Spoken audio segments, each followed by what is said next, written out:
कपड़े धोने वाली बहू। शादी के पहले से ही विभा को कपड़े धोने का बड़ा शौक था। कभी नल के नीचे तो कभी तालाब के पास। अरे मेरी नीली वाली लुंगी नहीं दिख रही है। विभा की अम्मा कहाँ रखी है लुंगी?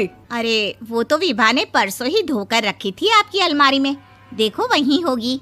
वो ना मैंने आज धो दी, मुझे लगा कि गंदी हो गई होगी। अरे कैसे गंदी हो गई थी, उसे तो मैंने पहना भी नहीं। हे भगवान, इस लड़की के कपड़े धोने की आदत से परेशान हो गया हूँ मैं। जितना तो घर में राशन नहीं आता उससे कहीं ज्यादा डिटर्जेंट पाउडर का खर्चा है। इसकी शादी करवा दो, शादी जाए अपने घर में ही करे काम, फिर चाहे घर के कपड़े धोने हो या पूरे गांव के। हाँ ठीक बोल रही हो, देखता हूँ मैं कोई लड़का। वो दिन भी आ जाता है जब विभा को देखने लड़के वाले आ जाते हैं। लड़की मुझे अच्छी लगी। होने वाली सास कहती है, बेटी अगर कुछ पूछना है तो पूछ लो। वैसे तो हमारी लड़की बहुत ही शर्मीली है, जो बोल दो वो मान लेती है, इसे क्या पूछना होगा। अरे कैसी बात कर रही हो माँ, मुझे इन लोगों के घर रहना है, सवाल तो कई है। हाँ हाँ बेटा पूछ लो ना, क्या पूछना है। आप लोगों के घर कपड़े कौन धोता है? सास का मुंह बन जाता है। देखो अगर तुम ये कहना चाहती हो कि तुम्हें कपड़े धोने नहीं आते तो सुन लो, कपड़े मैं ही धोती हूँ, लेकिन तुम्हारे आ जाने के बाद मैं रुमाल तक नहीं धोऊंगी। अरे चुप रहना भाग्यवान, बहू बेचारी घर आई नहीं, उसे डराना शुरू कर दिया। वो क्या है ना बिटिया, अभी तक तो ये कल्लू की माँ ही धोती थी, लेकिन अब तुम्हारे पापा तो दहेज में वॉशिंग मशीन देंगे ही। तभी विभा की माँ बोल पड़ती है, सवाल भी पूछा तो क्या। वैसे भाई साहब, मशीन की तो फिर भी कपड़े धोने की कैपेसिटी होती है। मतलब जो बिटिया दे रहे हैं ना विभा, इसे कपड़े धोने का बहुत शौक है। ये आप लोगों के क्या, आस पड़ोस गांव मोहल्ले सबके कपड़े धो दे और उफ तक ना करे। बाहर देखा नहीं आपने कितने कपड़े सूख रहे हैं, सब हमारी बिटिया ने ही तो धोए हैं। बस भी करो ना माँ, शर्म आ रही इतनी तारीफ सुनकर। और तो और एक दाग निकाल कर दिखाओ तो मान जाओ। हाँ अच्छा माफ करना बेटा, मैंने गलत समझा, हमें तो रिश्ता बहुत पसंद है। और ऐसे जुड़ जाता है रिश्ता कपड़े धोने का शौक रखने वाली विभा का। उसकी शादी हो जाती है कोयला फैक्ट्री में काम करने वाले कल्लू के साथ। शादी के बाद अचानक विभा चिल्लाती हुई सास के पास आती है। सासू माँ, अरे सासू माँ कहाँ है आप? ये तो धोखा है, धोखा दिया आप लोगों ने मुझे। इसे ससुर के चक्कर के बारे में पता चल गया। अरे तो उसमें तुझे क्यों धोखा मिला है? अरे नल में पानी नहीं आता, कपड़े कैसे कब धुलेंगे?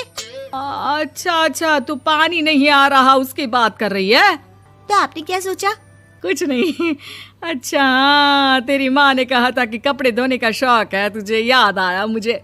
शौक बोलकर कपड़े धोने वाले मेरे जुनून को कम ना आके सासू माँ, कपड़ा धोना मेरा गुरूर है।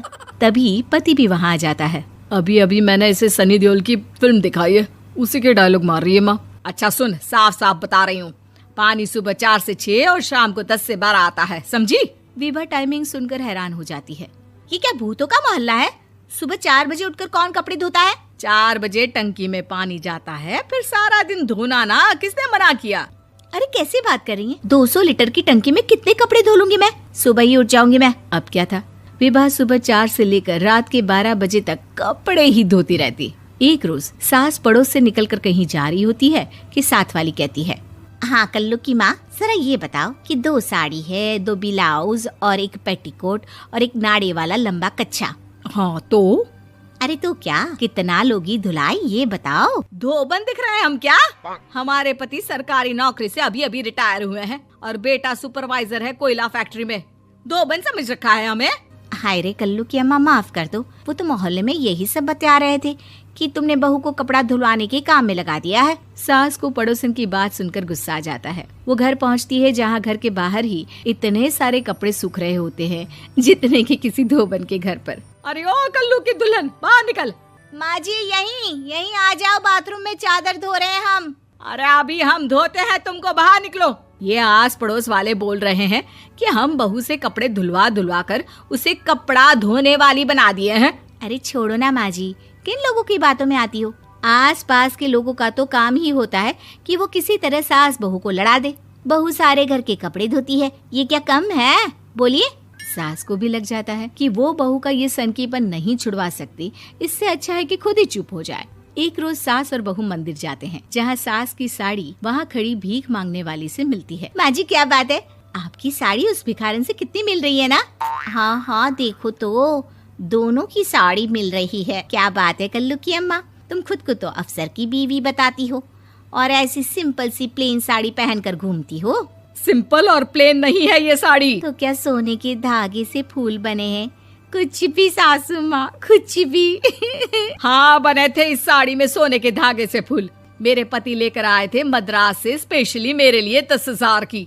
ताहे भाई साहब इस भिखारन के लिए भी सेम टू सेम साड़ी लेकर आए होंगे 10,000 की।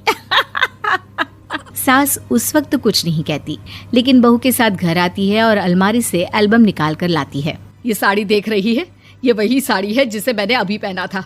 इस साड़ी में ये जो चमकदार फूल दिख रहे हैं ना, ये सोने के धागों से काढ़े गए हैं। लेकिन तू लोकल वॉशिंग मशीन ब्रश से घिस घिस कर सारे फूलों को निकाल कर साड़ी प्लेन कर दी। मुझे माफ कर दीजिए सासू माँ। और तो और, जब मैंने तुझे तेरी गलती के लिए कुछ नहीं कहा, लेकिन तूने तो सबके सामने मेरा मजाक ही बना दिया। क्यों? बहू को समझ में आ जाता है कि अब से उसका कपड़े धोना बंद।